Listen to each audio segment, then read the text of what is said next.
প্রত্যেকটি মানুষই জানে সফল হওয়া বলতে কি বোঝায়, প্রত্যেকেই জানে। এজন্য তাকে মুসলিম হতে হবে না। প্রত্যেক মাতৃভাষার মানুষই এ সম্পর্কে অবগত। প্রত্যেক সংস্কৃতি, প্রত্যেক সমাজ, প্রত্যেক পুরুষ, নারী বা শিশু তাদের মতো করে সফল হতে চায়। আপনার বাচ্চার জন্য এটা হতে পারে পরীক্ষায় খুব ভালো নম্বর পাওয়া, আপনার জন্য হয়তো এটা প্রমোশন পাওয়া বা চাকরি পাওয়া, কিংবা বর্তমানের চাইতে বেশি টাকা আয় করা, কিংবা নতুন গাড়ি কেনা, বা পছন্দের কাউকে বিয়ে করা, অথবা নতুন বাড়ি কেনা। এটা যাই হোক না কেন, কোনো না কোনো ভাবে আপনি এটাকে সফলতা হিসেবে ধরে নিয়েছেন। যার এগুলো আছে, এরকম কাউকে দেখলে কোনো ভাবনা ছাড়াই তাকে দেখে আপনি মনে মনে বলেন, লোকটি বেশ সফল, উনি সফল মানুষ, সে কিভাবে এমন হলো। অন্যভাবে বললে, এটা হয়তো আপনি মুখে বলেন না, কিন্তু মনে মনে এটাই চলতে থাকে। আমি আপনাদের নিজেদের জন্য একটা পরীক্ষার কথা বলবো। আপনি হয়তো আপনার এলাকায় হাঁটতে বেরিয়েছেন, একটি খুব সুন্দর বাড়ি দেখলেন। এটা দেখে কি আপনার চোখ কয়েক সেকেন্ডের জন্য স্থির হয়ে যায়? কয়েক সেকেন্ডের জন্য আপনি হয়তো ওখান দিয়ে চলে যাচ্ছিলেন, কিন্তু তখনই দাঁড়িয়ে গেলেন, ওয়াও, এটা খুব সুন্দর। কারণ আপনি তখন ভাবতে থাকেন, ওই লোকটি সফলতার এক ধাপ পাড়ি দিয়েছে। এটা কিন্তু আমাদের মনের ভিতরে চলে, যা আমাদের আকাঙ্ক্ষিত বস্তু, সেটা পেলেই আমরা সফলতা মনে করি। আপনি হয়তো মসজিদের পার্কিং দিয়ে যাচ্ছিলেন, তখনই একটা চমৎকার গাড়ি দেখলেন, খুবই সুন্দর একটা গাড়ি।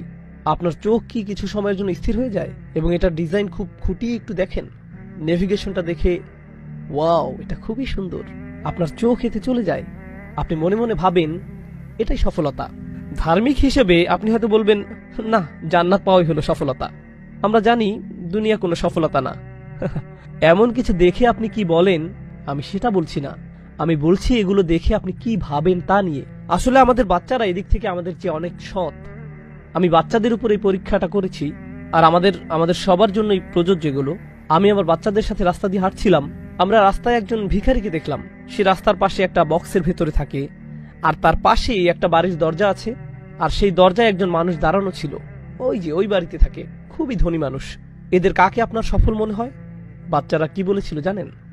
আসল উত্তর, যে লোকটি বাড়ির দরজায় দাঁড়ানো সে সফল, যে বক্সের মধ্যে থাকে সে ব্যর্থ, যে বিশ্ববিদ্যালয়ে পাশ করেছে সে সফল, যে পাশ করতে পারেনি সে ব্যর্থ, যে ইলেকশনে জিতেছে সে সফল, যে জিততে পারেনি সে ব্যর্থ। আমরা এভাবেই সফলতা ব্যর্থতার পরিমাপ করি। যে চাকরি পেয়েছে সে সফল, যে পায়নি সে ব্যর্থ, যে ব্যবসা এগিয়ে যাচ্ছে সে সফল, যে তেমন আগাতে পারছে না সে ব্যর্থ।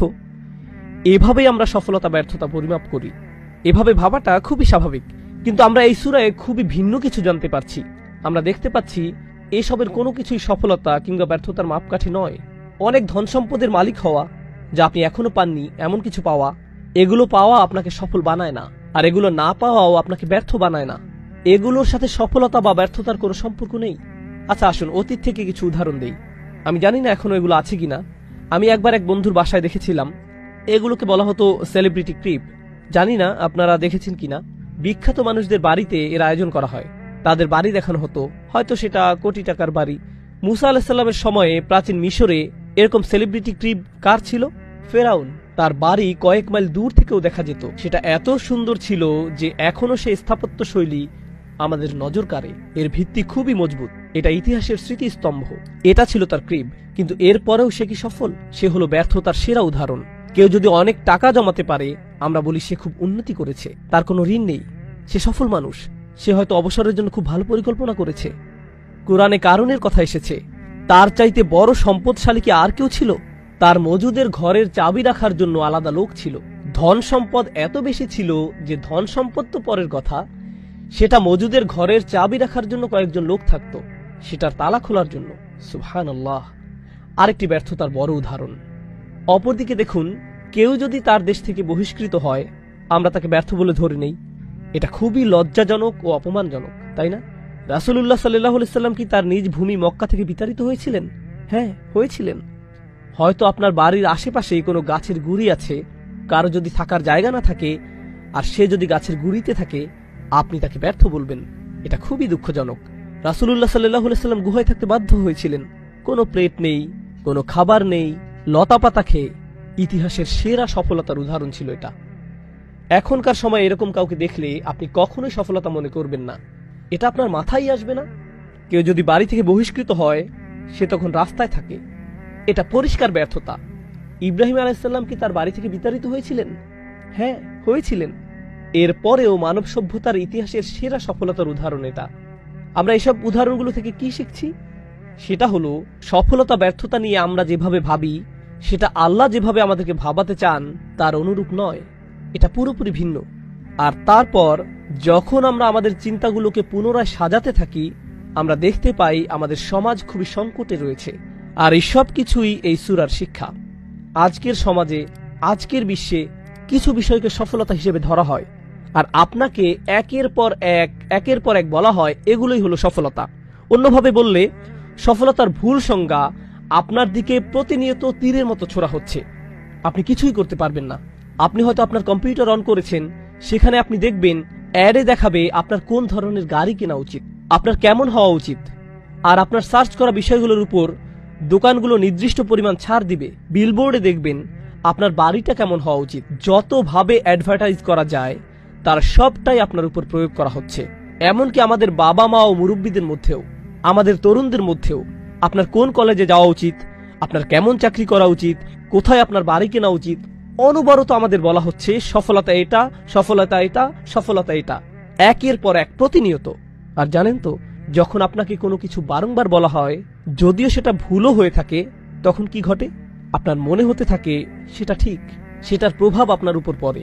যদি আপনার আশেপাশের মানুষেরা বারংবার আপনাকে বলে আর বোঝায় যে এটাই হলো সফলতা, তখন বিষয় এমন হয় যে সবাই বলছে এটা সফলতা, তাহলে আমি মনে হয় এটাকে সফলতা না ভেবে ভুল করছি। সেদিন একজন এসে বলল, নোমান ভাই, আপনি খুব সুন্দর করে বলেছেন, কিন্তু আজকাল এভাবে কেউ ভাবে না। হ্যাঁ, সেভাবেই বলল, কেউ এভাবে ভাবে না।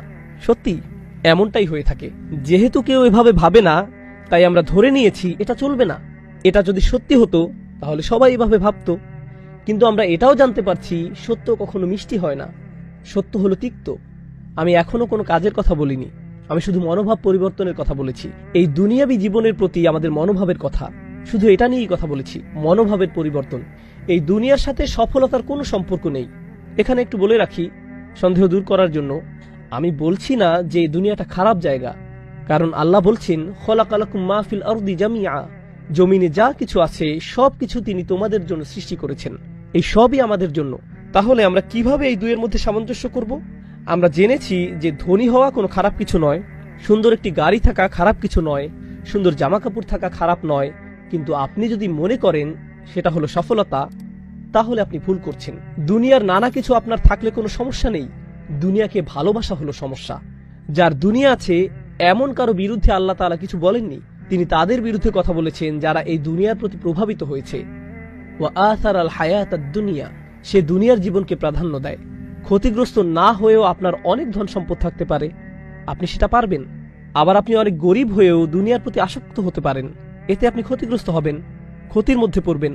বাহ্যিক কোনো কিছু নিয়ে আলোচনা করার আগে আমাদের প্রথম চিন্তা হলো আমাদের অন্তরের ভিতরে কি আছে। তাহলে এটাই হলো সফলতা বনাম বেঁচে থাকা। এতক্ষণ আমরা জানলাম যে আমরা কিভাবে সফলতা নিয়ে আমাদের ধারণাগুলো পুনরায় সাজিয়ে নিতে পারি।